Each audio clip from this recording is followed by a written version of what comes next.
Welcome to the Foundation's The Business Program. I'm Lori Hammel.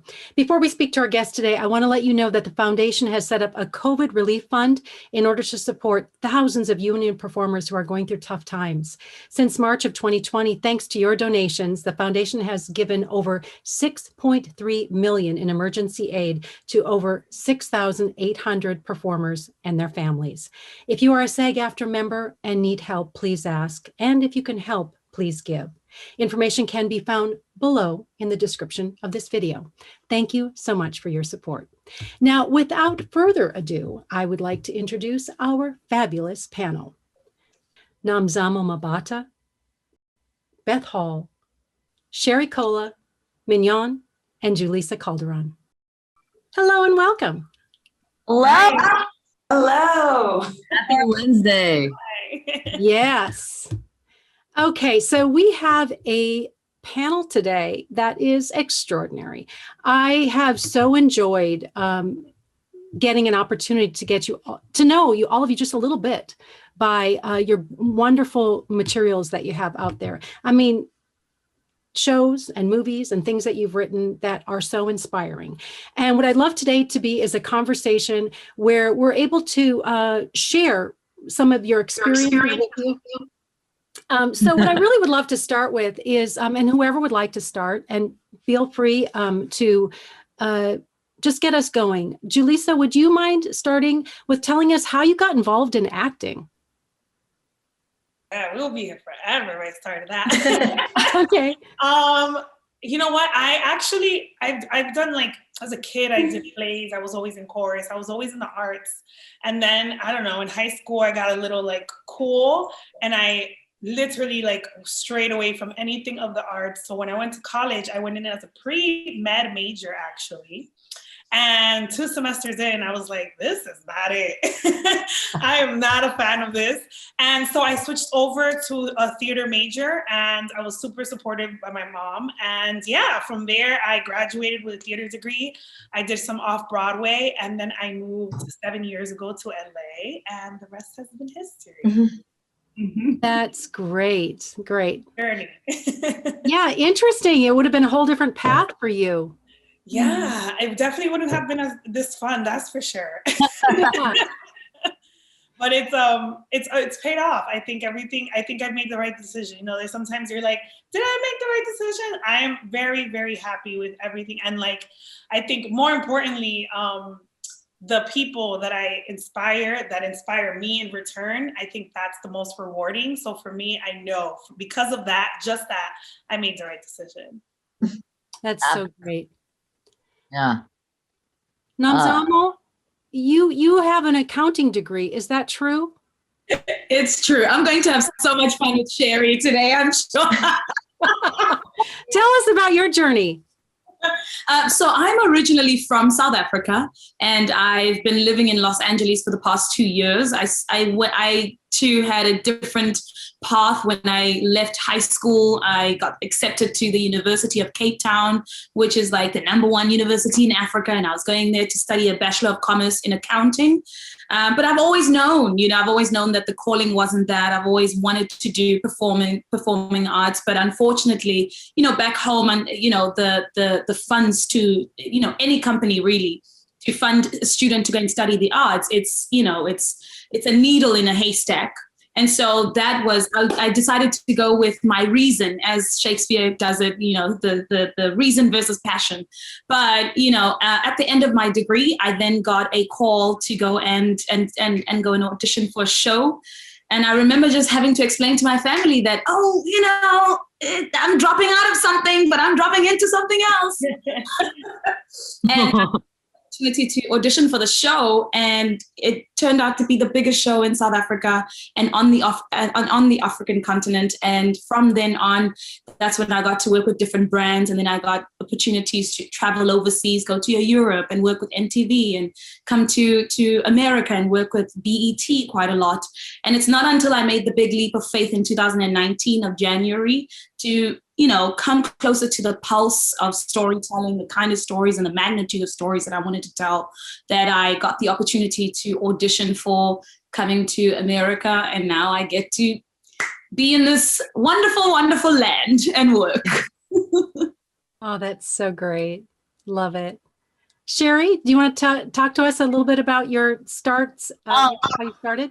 You know, it's there's no like actual, there's so many scattered experiences that brought me here, you know. In high school, I remember having a passion for comedy, and, you know, I would host the talent show, you know, I would make funny videos and do things like that. But truly, I think it was the lack of representation for Asians in Hollywood that I didn't believe it would be endgame. Like, I didn't think I could actually do this as a career, you know. It just wasn't possible. It was too much of a gamble, you know. So I kind of just, you know, left it as a hobby. And I went to college at Cal State Fullerton, and I majored in entertainment studies because I just picked like a random thing that was entertainment adjacent. And I was there for like 7 years because I just didn't have my but I was on the campus radio station. So I found that and I kind of fell in love with radio.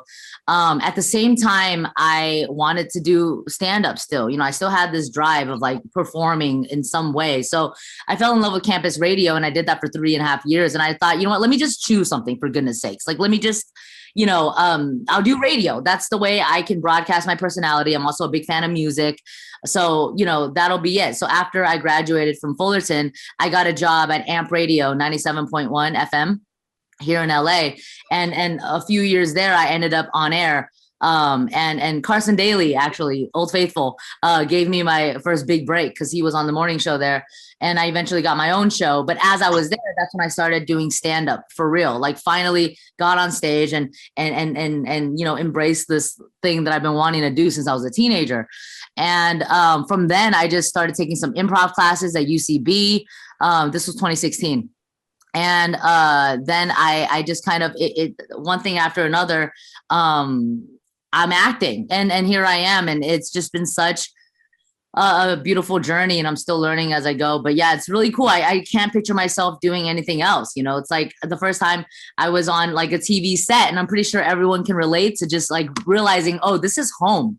Yeah. This is what I should have been my entire life. You know what I mean? So it's one of those better late than never situations with me, I think, because I wish I wanted to do it so much sooner, you know, but now I'm doing it now. And I'm just so thrilled to be an actor. Yeah. Oh, it's so great. Thank you. Beth, do you want to talk about how you got into acting? Sure. There was never any other choice for me. I think that's always what I was going to do. From 4 years old, I was like, I'm going to be a movie star and have diamond dresses and diamond this. For me, that's what it was. It was all about diamonds. But as I actually pursued it, I realized that's certainly not the case. So that was always the trajectory, even though, you know, I did go to college and I was going to major in acting, but I always had to work. So I wasn't able to fulfill that department. So I thought I would leave college and start my acting career. But my roommate at the time said, you'll have your whole life to be an actor, so finish college. So I finished college, and I'm glad I did, and went to New York and couldn't figure out why, you know, I wasn't immediately being cast and everything. And so, you know, I had a very long struggling career. I did a lot of commercials, a lot of theater. And then I wanted to do, you know, I saw that all the sitcom stars from LA were coming to New York and doing off-Broadway theater. So I thought, well, I'll have to go out to LA, become a sitcom star so I can go back to New York and do off-Broadway theater. And so it took me about, you know, 25 years to become a sitcom star here in LA. So I'm on the road to going back to New York and doing off-Broadway. So, but yeah, so there was never any question of anything else I wanted to do. I always would say, you know, I'm going to do the remake of Driving Miss Daisy and introducing Beth Hall as Miss Daisy. It's just like, I wasn't going to quit. I wasn't going to give up, even if I had to be in my 80s to make it. Mm-hmm. That overnight success, right? Right, exactly. Yeah. Thanks. Mignon? Yeah, mine is kind of similar to Beth's. It wasn't a very straight path. I tried to go to Georgia State for a little while and major in film, but for some reason I couldn't find it, like on the drop down when you choose your major. I don't know. I chose psychology, but then I ended up transferring to Pepperdine. I had never heard of it. I was like, Pepperdine? What is that? I don't know what it is, but then I saw it was on the beach. I saw it was in California. So I went because when I was 10, I visited with my aunt and uncle, and I was like, here, this is where I'm supposed to be. But before I could even really conceptualize what being an actor was, or like fame and all of that, I just remember watching Muppet Babies and really connecting with the opening credits where Miss Piggy is like on a red carpet accepting an Academy Award. I just was 3 and I didn't really necessarily even understand what it was, but I was like, oh, I think that's what I do. Like that's like, I just intuitively understood that was my path. And, you know, fast forward all those years later, I, you know, came up against a lot of life and life's troubles. So I was like, oh, I'll go behind the camera. And then one day I'll put myself in my own work because no one can stop me if I the boss. And so I tried to do that, like worked as a PA, production coordinator, coordinating producer, story assistant. Then I moved back to Atlanta. And I just felt in my gut that I was supposed to be here because of a Produced By conference I was working, and my now boss was on a panel with Ava DuVernay and just talking about how big Atlanta was going to be. And he had just bought the fort to where I shoot now. And it was really, really interesting to just see those circles in my life. But anyway, I tried to get more production work. And then God just really made it clear, you got to go for the acting. You got to go full force. Stop being a coward. Stop trying to play it safe. So really hunkered down on more and more acting classes, tons and tons of improv classes, house team improv, all of that. And went back out to LA, just a lot of back and forth until I finally got really, really scrappy. No representation, no hookup connection inside of the studio or casting, and just was like, hey, I want to audition. You know, they gave me a shot, and here I am now. Wow. That's so wonderful. Thanks. So great. So, you know, I would love to just hear, and anyone can jump in about this, but how do you stay persistent through really hard challenges? How do you pick yourself up when you're disappointed? You wanted something, you didn't get it. And I think everyone, of course, right now can totally relate to that. What do you do to keep going? What is it that keeps you on your path? Anyone can jump in. I think the journey of this panel is so important because I finally learned to trust the timing of what's meant for me, right? I think I've spent way too many hours crying about not getting a role because, you know, you at the end of the day, you can't take it personally. That just wasn't meant for you. You know what I mean? Yeah, I mean, it's such an interesting feeling, you know, the amount of rejection, you know, that we face, but really it's not personal. It's like, you know, sometimes I won't book like a handful of things and I'm so mad about it and I'm so frustrated and, you know, you're on the brink of quitting, but then you end up booking something and you're like, oh, shoot, this was meant to be. Like if I booked those, I wouldn't have been able to do this, you know, so you just have to trust that something else is waiting for you. It's like relationships, you know what I mean? It's like if I was dating this person, I wouldn't have fallen in love with this person, you know? So I think it's really just trusting the timing. Of course, it took me a while to even learn this, you know, because we all have insecurities and we beat ourselves up for little things. You know, why didn't I do it like this? Or maybe if I performed it this way, I would have booked it, you know, but we can't live in that state because what we do is so, I mean, just things come at you left and right that you can't dwell on the last thing, you know, that didn't happen. And you have to be hopeful and just put everything into something that can still happen. But yeah, I think it's just trusting the timing of what's meant for you in your journey. Yeah. I feel Absolutely. like whatever's for you, it it's not going to pass you. It's for you. It's for you. I think a few years ago, I want to say it was 3 years ago, there's a show called WTF Baron Davis. It's on Hulu. And I had a guest star on the second episode. It's like about this woman and her craziness. And I went in for the role and I didn't get it. And I get called like the day before to be offered the role. And I was like, oh, that's interesting. Like I was told no, I didn't even think about it. I had to be to set really fast. Everything happened really, really, really fast. And so I knew something was off. And so I asked like the first AD, I was like, hey, so who actually got the role? And then what happened? And so they ended up telling me the story. And sure enough, I find out, and this is for all my actors that are listening, like to back up what Sherry just said, it has nothing, it's not personal. The first AD tells me that the role, the casting director wanted someone that was a little grungy looking, and I was too pretty for the role. And I kid you not, I was like, what? Well, how does that even make sense? Like, I've never heard of such a thing. Like, I had not heard that I just didn't get it. And I had to, like, in hindsight, look at what was going on when I was in the makeup chair. They put my hair up. They, like, made me have a unibrow. They were doing all these things. And I was like, what's going on? Like, why are they doing all of this? And I was like, oh, okay, that's just the character. But later it was like, you looked really nice and pretty. And we needed someone that was, like, grungy and, like, hard looking.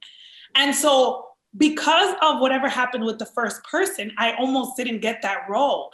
But ever since that happened, which was like, I want to say it was 3 to 4 years ago, I have never questioned why I didn't get anything. Because I don't know why. I know that if it was for me, I would get it. And so I think we have to stay in that space of, if it's for me, it's for me. It would not pass me by. And I think you also have to just be like happy that you don't get it. Because you never want to be somewhere where you think that it's for you and you want it so bad and you get casted and it's not like what you imagined. You have to understand that. And so I think I've learned it early on, and I'm in the space and have not been in the space for a while now, that whatever's for me will be for me. Yeah. And, you know, and just to really quickly add, I think I'm also at this place where if another Asian actress gets it, hell yes. That's a win. Yes. If it's another woman of color, if it's another queer girl, like, this is a win for all of us. You know what I mean? So I think it goes hand in hand with that too, of more empowering each other versus competing with each other too. I think that also will give you more peace of mind. Yeah. I also think that it's important to have a really strong why. Why are you doing this? What are you here for? If you die not having accomplished this, what does that mean? Does it mean that you didn't make the cheerleader from high school fall in love with you and ever think that you were good enough? Or does it mean that people who are like you don't get to see themselves? You know, like I have dealt with a lot of disappointment and frustration, and it always has come back to like my purpose as a storyteller and the stories that I want to tell. Like recently I'm finding myself, you know, getting a lot of similar sassy girl stuff, but it's like supporting. And I'm like, when do we follow the supporting sassy best friend home? When is she front and center? When do we get to see her and her struggle? Like, why are we always supporting the journey of this typical ingenue, right? So for me, it's like, I want girls who are typically peripheated or put in the margins. We're always supporting this typical character to finally see themselves front and center as a lead whose story is worth being followed from beginning to end, and who can absolutely carry, you know, the journey of a film or a series. And just, you know, just keep a purpose, keep a strong why. And when you go through all of that disappointment, it's like Julissa and Sherry said, you understand, okay, that wasn't for me. It's not a no, it's a next opportunity. It's a moving on type of thing, getting me closer and closer to the right door rather than entering the wrong door. So don't hear no, hear next opportunity. Preach. I love that. Preach. Beautiful. You never know when something seems like it's a really upsetting, horrible rejection, you never know if that's really going to leave you open for something so much better. So, when I first started on Mom, I got a role of Janice, believe it or not. That was a small role, and I didn't want to do it because I was just coming off something. I said, well, it's small, and I just want to, have my career grow. And so they kind of talked me into it, that it was in the AA meeting and it might recur. I said, okay, fine. So I went there all week. I did my little part, and I was having a great time. And we're in hair and makeup for the live show, and they call us out and say, we're actually going to cut that part. So they cut me out of the show, and it was humiliating because I didn't want to do it in the first place. And now I'm getting cut out in front of everybody. And not only that, then I sat in like the AA group for the show and just sat there. So it was very upsetting. They're like, it has nothing to do with you. It's just, the writing and this, and we'll have you back. And I was like, oh, sure, you'll have me back. So I leave there, and sure enough, like halfway through that season, they call me back to play this part of Wendy. And it's supposed to be a one-off thing. And it turned into 7 years. So you never know what's going to happen when something bad happens. They may turn into something much better. Yeah. Absolutely. In faith, especially in this business, there's a lot of wins, but there's also the blows that we take.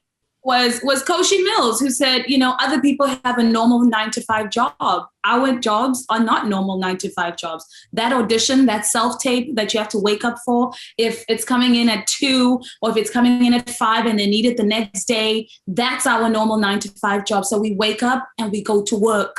And that changed my perspective. You go to work, you step into that room, or you send out that self-tape, and you continue to just pour into yourself. I think also we need to be a greater community to each other, because it is a tough business. There are a lot of no's, and sometimes you're not missing it for something better, because turns out it's probably for like a huge, really great project that would have, shifted the course of your career. But I think it's also important to again, as everyone has reiterated and shared, perspective is also such an incredible teacher, to say that the one that is meant to be will arrive, and it will arrive at the right and appointed time, and it's just about staying prepared and staying ready and continuing to just stay in this mean but beautiful machine. Yes. Yes. Love it. Thank you. All of those, everyone. Thank you so much for your wonderful words there of encouragement. And I'm curious, how would you like to use your success that you have to open doors for others? What's important to you? How do you want to, well, it's your, as far as like a legacy, it's like usually when someone's much older, what's your legacy? But right now, right during this time, right where you are, what is your hope and wish for you being front and center, doing what you're doing that you've worked so hard to get to? What would you like to open up to others? For me, I have grown up not seeing women like me, Latinas that look like me. I never saw anybody that was like that on camera, on TV. They have a stereotypical Latinas all the time. And so me being someone on the forefront now in television and doing YouTube shows and just all the things that I do, to see that Afro-Latinas, that women can now say, like, I'm an Afro-Latina and I see myself finally, I think that is so rewarding. To be like one of the people on the forefront, to be able to talk about that, but also to give the knowledge of who we are and where we come from. Because I think a lot of the times we have heard, radio, music, television, film, it literally paints the picture of what society supposedly looks like. And it has such an effect on what people think. And so to be able to now talk and have the platform for people to understand that I can be a Latina woman that is also a Black woman, that those things coincide and people do not understand that. I think it's so great that I'm able to do that. And I think that my legacy is to open up the door to all of the little girls who look like me, and that can actually do this and be proud of their melanin and their skin and everything and who they are. I love that. So beautiful. Yeah.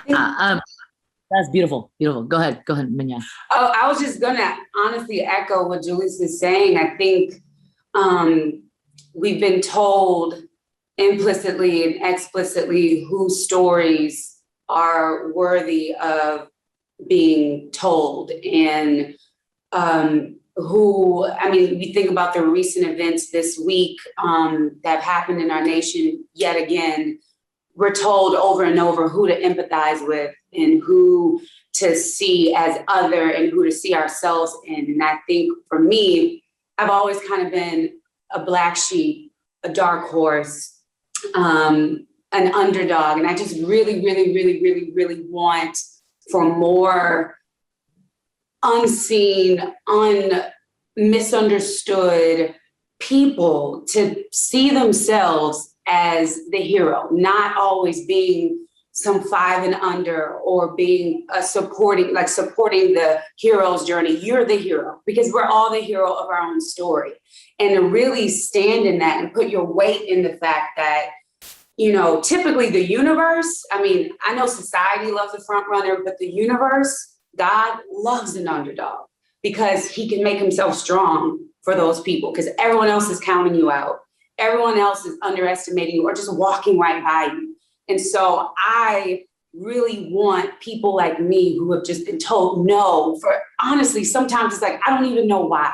Why am I always being put over here to see themselves as head, as above, as first, not last, as ruler, as lender, just that they're just as worthy as anyone else. So I know right now I don't have my foundation, like you were saying, it's not necessarily just the future, but me really going after everything that I know that I can do and I can be. And so that hopefully someone else gets that same strength to go on and go after everything they want without any trepidation or fear, courage, and just knowing that it's their birthright.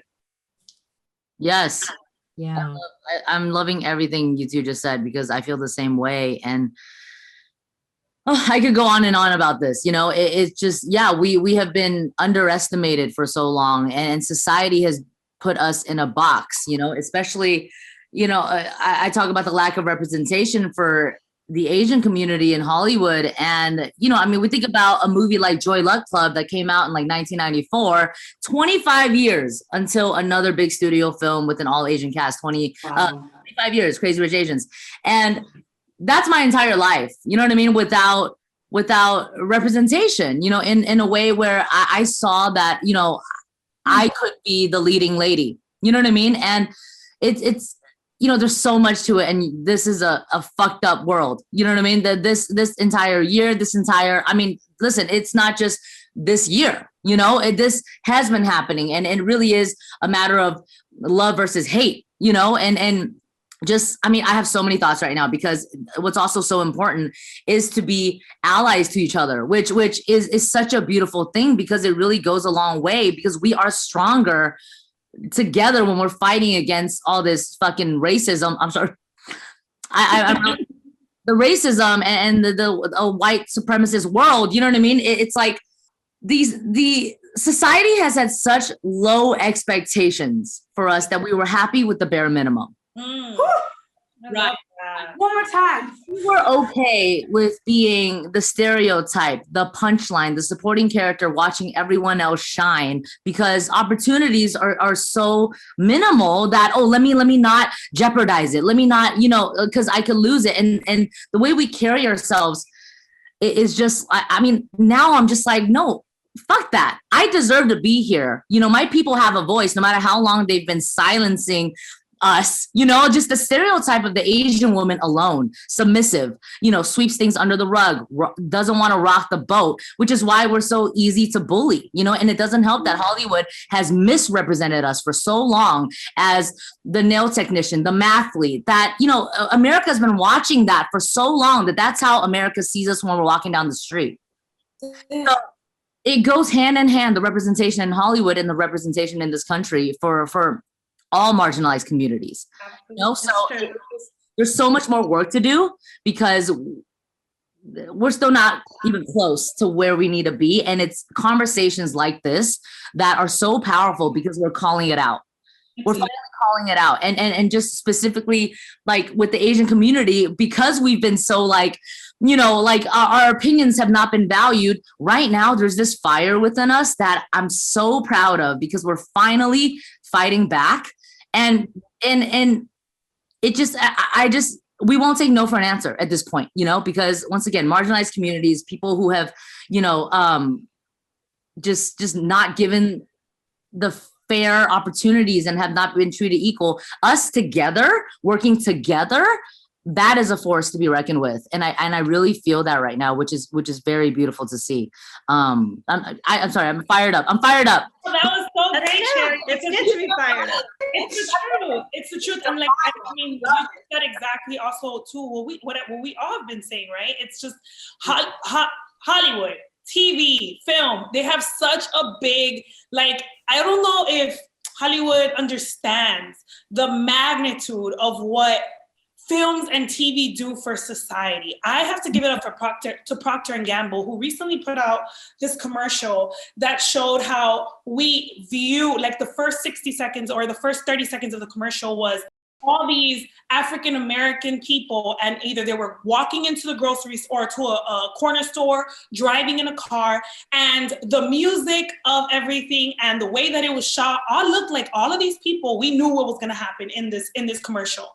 The last 30 seconds of the commercial showed what was actually about to happen, and it was the kid that's going into the grocery store to go run in after his friend, and his friend had the money for him, not that he was gonna go steal anything. Or the guy that's riding in his car late at night, when he gets into his house, it's because he's getting there super late from work and his wife and daughter are there waiting for him. And I think that showed such a significant, this commercial showed such the significance of how we view things.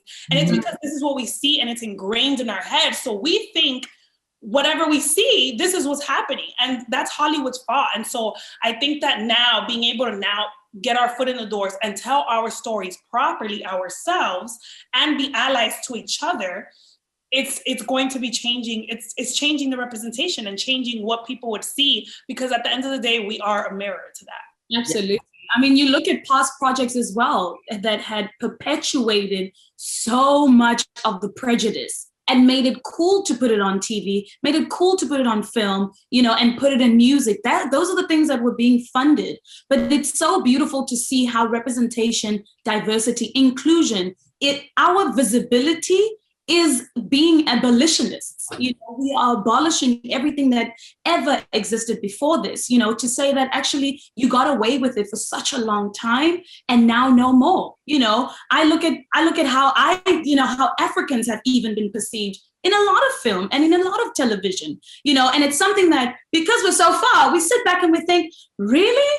Is that how Africans are seen? Is that how Africans are being, you know, put in the forefront, you know, or being included in the storylines? So there's a lot of abolishing that is happening right now. And it's a great time to be alive. It's a great time to be young. It's a great time to be old. It's a great time to just exist in the society, because there's so much. And I don't know whether we should give Gen Z a little bit of a, you know, because Gen Z is not here to be played with. You know, there's a lot that was swept under the carpet. There's a lot of things that, you know, again, were put as the forefront to perpetuate prejudice. But unfortunately, we live in a different world today where, you know, and I like to say this, that we can't still be begging for a seat at the table. Build the room. Parasite was that. Parasite built an entire new room. They didn't beg for no seat at the table. And that's what I hope to do with my career. Yes. Yes. Right. And the reason I'm here is just to show that if you've been struggling a long time, if you are maybe a woman of a certain age, which, you know, you've seen so many covers is like, can women over 40 still, you know, make it in Hollywood? And the answer should be yes. It shouldn't be a question. You wouldn't ask that of a man. So why would it be of a woman? Women have lives over 40. Women have lives well into any age. So, you know, for me, fighting, you know, ageism in Hollywood is a tough thing. And, you know, I was on a show with women who were all over 40. just got canceled, but that's, so I don't know if I can do this panel of the working actor, because as of last week, I'm out of a job. But Someone's waiting, babe. Another job is waiting for you. 100%. I know, and the thing is now there's so much content. There's so many places that they have so much to fill. So if you don't get that one thing, there's so much coming down the pike, and there's so much that they have to produce that it is great that you can support other women and other people in this business and be happy for them that they got the job, and know that energy will come back to you. Beautiful, everybody. Thank you so much for everything you've shared. And, I also know that it sounds like everyone's working also on creating content. And so that's fantastic, because seeing yourself, seeing what you can bring out that hasn't been seen before, or even just your point of view, and getting an opportunity to express yourself.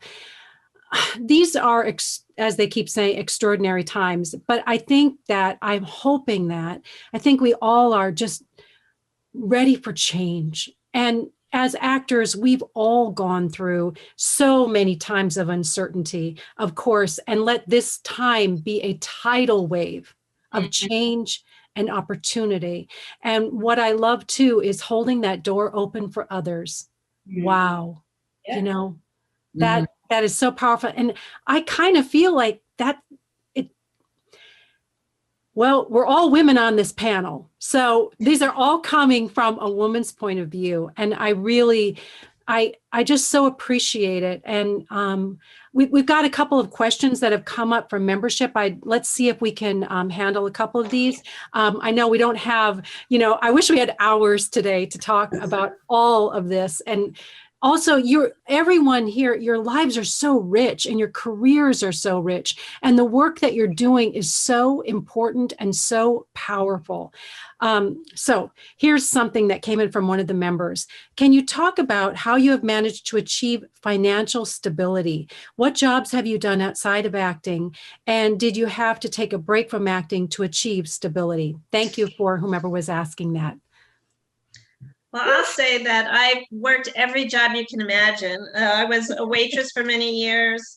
When I first got out of college, I was doing temp work. You do whatever you need to do to pay the bills so you can pursue your career. And, most actors do not just fall into a well-paying acting job. So yeah, you have to figure out what you can do. One thing is I always knew I could make money, make a living. The thing that this pandemic sort of scares you about is like when something like this happens and you really can't. But I remember when I was waitressing at Sardi's, my professor from college came in and said, "Why are all my students waiters and waitresses?"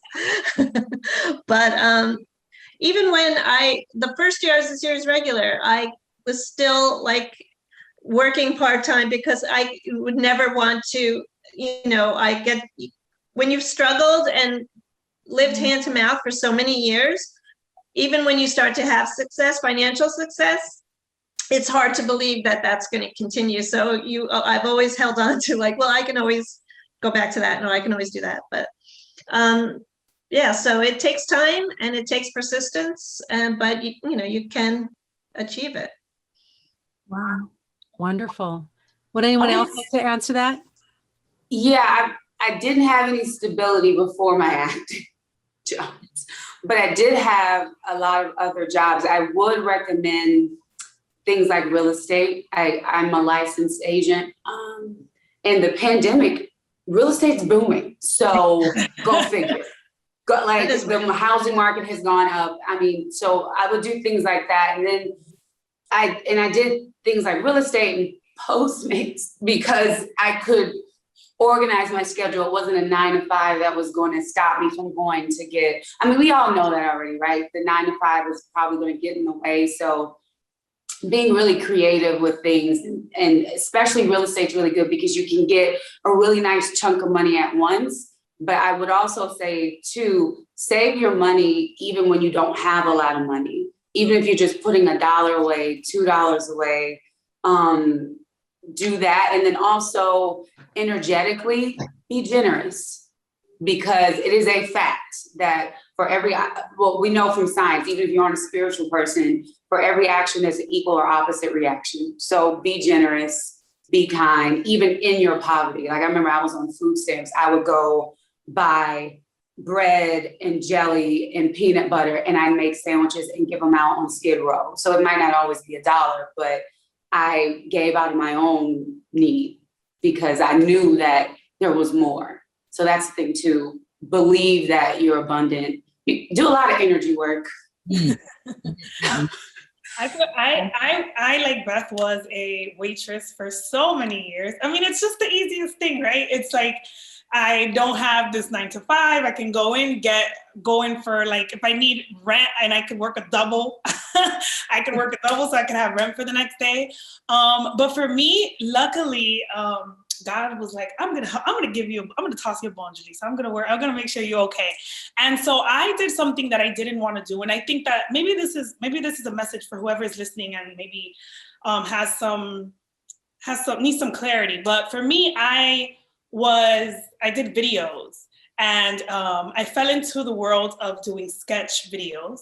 And at first I didn't want to do that. I was like, I'm an actress. I was on Off-Broadway. I have degrees. Like, why would I do videos? That's not it. You know what? Because I did videos, my platform elevated to like something that I've never even seen. I never even understood it. Like, how the magnitude of like videos and the internet. And so that built a platform for me that allowed me to start getting a lot of sponsorships. And so for the last 3 years now, I have been financially stable and in a very great place when it comes to money because of that. Not because of acting. Yes, of course. Thank God I'm on the second season of one show. And then I also have a sketch talk show on Netflix as well. 2 different things. But the sponsorships came from my platform, and the platform came from those videos. So something that I didn't want to do led me to being financially stable and being able to not have to work a job so that I could go out for those auditions and have more time for that. Yeah. Fantastic. Yeah. Could I ask another question? And Sherry, if you want to pick up on this, did you want to add something about stability? Ask yours first. Well, I just wanted to find out, we're it's come up, having a seat at the table, that kind of thing. And I love that idea, Nomzamo, how you brought that up about building that, build the table, that idea. I believe that you said that just a little bit earlier. Yeah. Build the room. Pardon? Yeah. So what I was wondering too is a question came in about the imposter syndrome and this idea of feeling as though we belong. How have people dealt with that? And Sherry, if you'd like to answer that about taking care of yourself and creating financial stability, we'd love to hear from you too on that. This was actually jumping off of the video thing that Julissa said, because I think the internet, it's a blessing and a curse, but it's also just at your fingertips. A lot of people creating content, like literally that's how people are booking acting jobs from TikTok. You know what I mean? So that's another tool that actors, especially everyone here, you can use, because the internet really is, I mean, especially in the pandemic, we found ways to creatively express, any way we can. So I think definitely just take advantage of the internet, make your own content, do whatever you got to do, because that is another way of showing, so your Instagram is your acting reel these days. You know what I mean? So just utilize the internet, the World Wide Web, because it's at your fingertips. That is something you actually do have control of. So why not, make it the best you can? Obviously, social media, once again, blessing and a curse. But just really fast, Sherry, too, just to what you just said, like to use all these things. I think because I did that, I just want to say to everyone, because I've had the misconception of, I'm going to get looked at as a video person and all of these different things. My career expanded because of that. And right. I thought I wasn't going to be taken serious as an actress. And sure enough, your talent is your talent, no matter what platform it's on. Exactly. So make sure that you remember that, because at the end of the day, I'm still an actress on 2 different shows right now. And that had nothing to do, and no one looked at me like, you did videos, you're not really an actress. Right. That's not true. Right. Right. A platform is a platform, honey. Mhm. You know? Imposter syndrome. Okay. Yeah. Imposter syndrome. Listen, the Meryl Streep probably feels imposter syndrome sometimes. You know, it's only human. We are human beings doing the best we can. I think it's just reminding yourself that you are worthy of being in a space and you are there for a reason and no one else can do what you do. We are all unique. We can all bring a fresh perspective. And you know, how can you be an imposter if you are yourself? You know what I mean? So I think just remembering that, you know, we all have our ups and downs, but imposter syndrome, honey, nothing, you know, a White Claw can't fix. I'm just kidding. I'm just kidding. No, just, you know, take a breather. But everyone definitely goes through that for sure. You know, even on our best days, we think, am I as good as the other person? God, I feel like I'm like faking the funk, you know, or thoughts like that. Let's just breathe, block it out because you deserve to be where you are and you absolutely have what it takes to succeed. So just imposter syndrome, fuck that.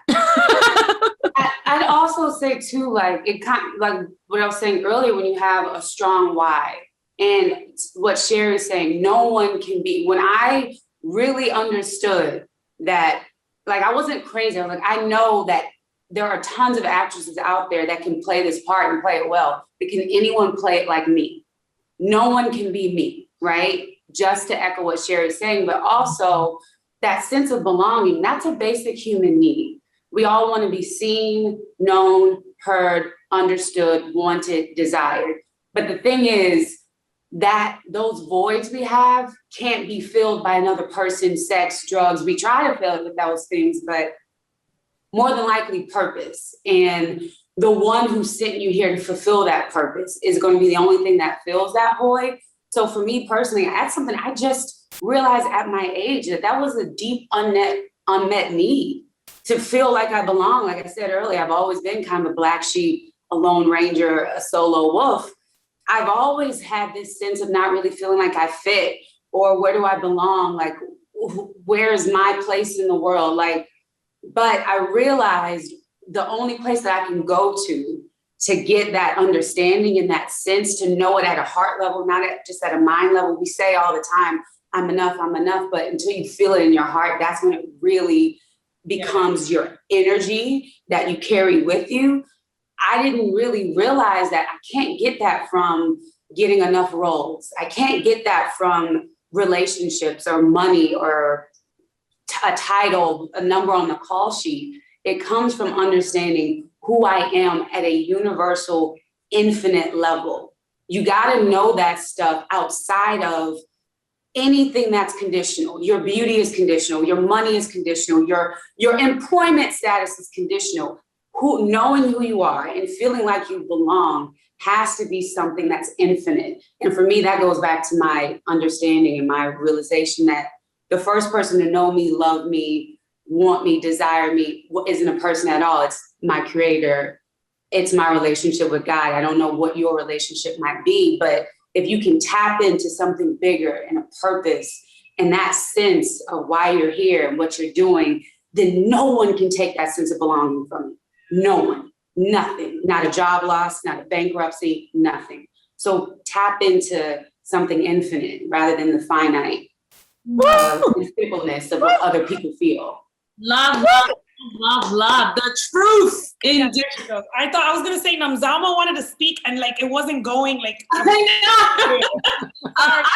Honestly, I went through imposter syndrome, and I think the imposter syndrome also comes from you've been toiling at this dream for such a long time. You've been toiling at throwing the net out there, and each time when you pull that net back, there's nothing. You know, so when you finally catch the fish, you're not even sure, can I even digest this fish? Is it gonna make But here's the thing, the universe says, that's yours. You know, it's time to enjoy that fruit, you know? So I went through that imposter syndrome. And I remember, you know, Sherry Headley on set, she just, you know, put her hands on my shoulders and she said, there's an energy about you that doesn't believe that you deserve this.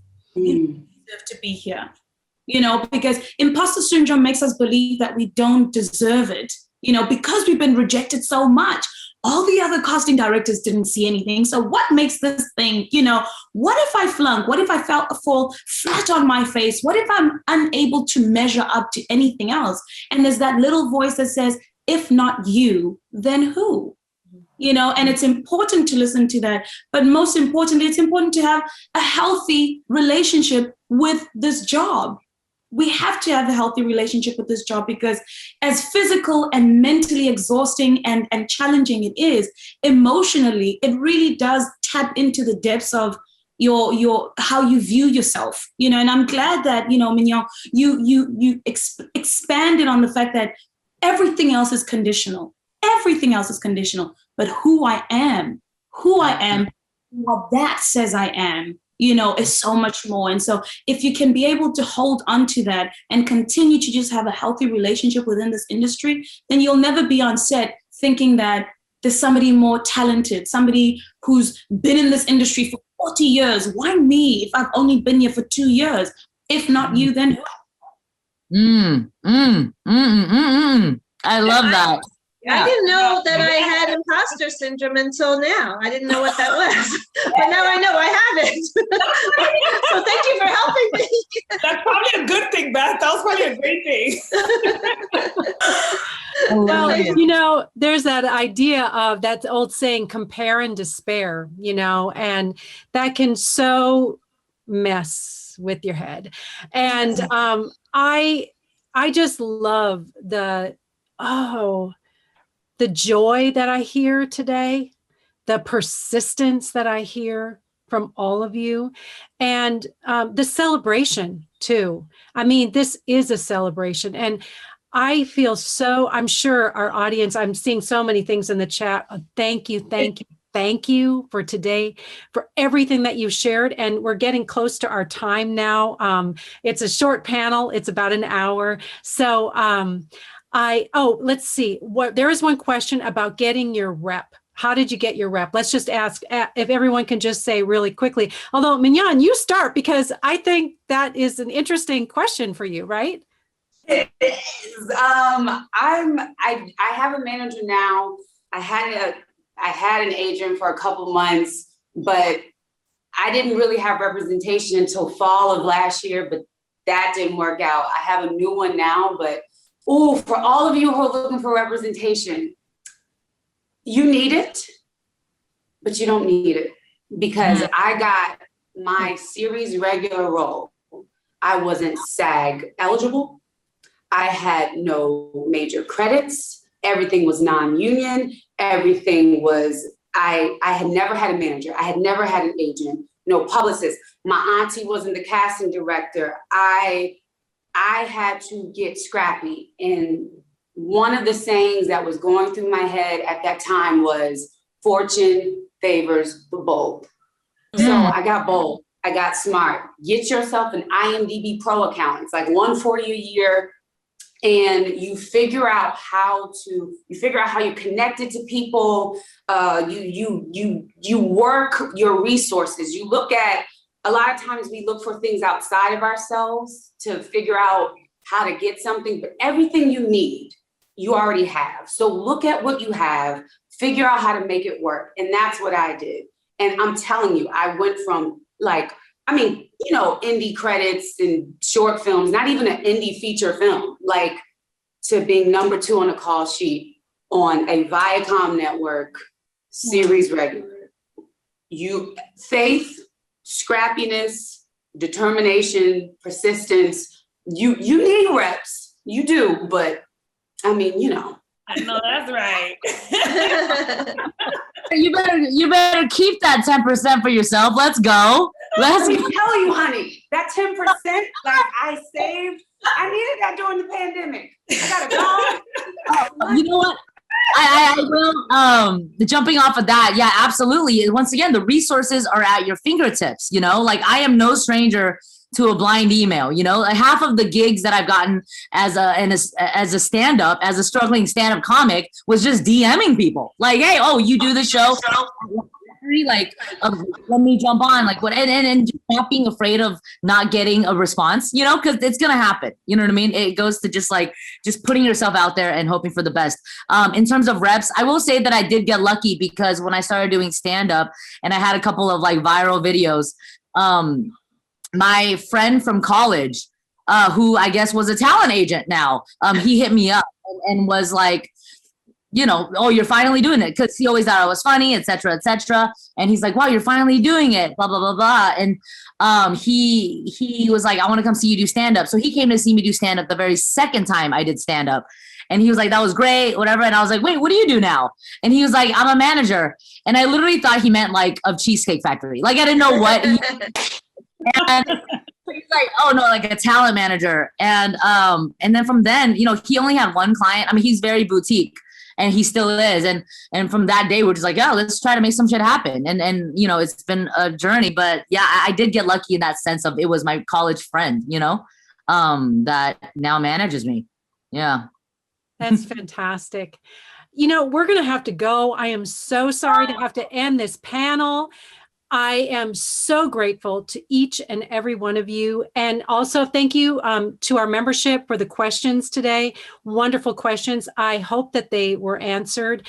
We tried to pack as much as we could into this 1 hour.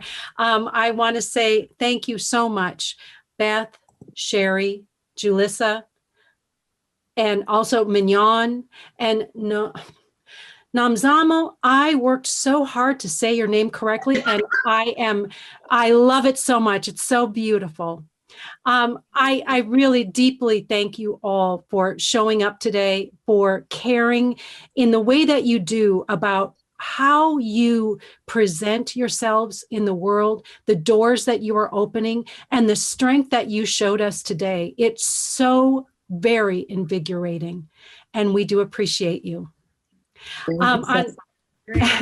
On behalf of the SAG Foundation, I want to say thank you to you all for sharing your process and your craft with our audience of actors. Thank you. Panelists, yo, I love y'all. Yeah. Thank you. You're all great. Thank you.